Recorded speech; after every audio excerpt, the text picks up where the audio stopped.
जय जोहार, स्वागत है आप मन के न्यूज 36 में। मैं आप मन संग सना बेरा हो गए है खबर में विस्तार से नजर डाले की। तो आवा देखथन खबर 36। विश्व के 51वां शक्तिपीठ माले प्रमुख रतनपुर के कौमारी शक्ति मां महामाया देवी मंदिर में चैत्र नवरात्रि आरंभ हो गए है। रतनपुर के महामाया देवी मंदिर में ए बछर चैत्र नवरात्रि के प्रथम दिवस कोरोना महामारी के चलते सरकारी गाइडलाइन के पालन करत हुए सादगी पूर्ण ढंग ले पूजा अनुष्ठान के रस्म ला पूरे करे गए। पूजा अनुष्ठान में केवल पुजारी और सेवादार मन ही उपस्थित हैं। आरती के बाद मनोकामना ज्योति कलश प्रज्वलित करे गई। ए बछर महामारी के चलते मनोकामना ज्योति कलश के संख्या में कटौती करके मात्र 15,000 कर दी गई, जेमा श्रद्धालु मन बर मां जगदम्बा और मनोकामना ज्योति कलश दर्शन बर मंदिर ट्रस्ट द्वारा ऑनलाइन व्यवस्था करे गए है।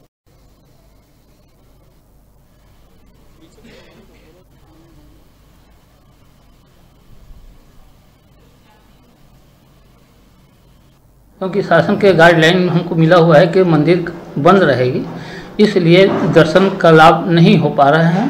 ट्रस्ट द्वारा ये व्यवस्था किया गया है कि पूरे दर्शनार्थियों को ऑनलाइन के तरीके से उनको दर्शन का लाभ मिल सके।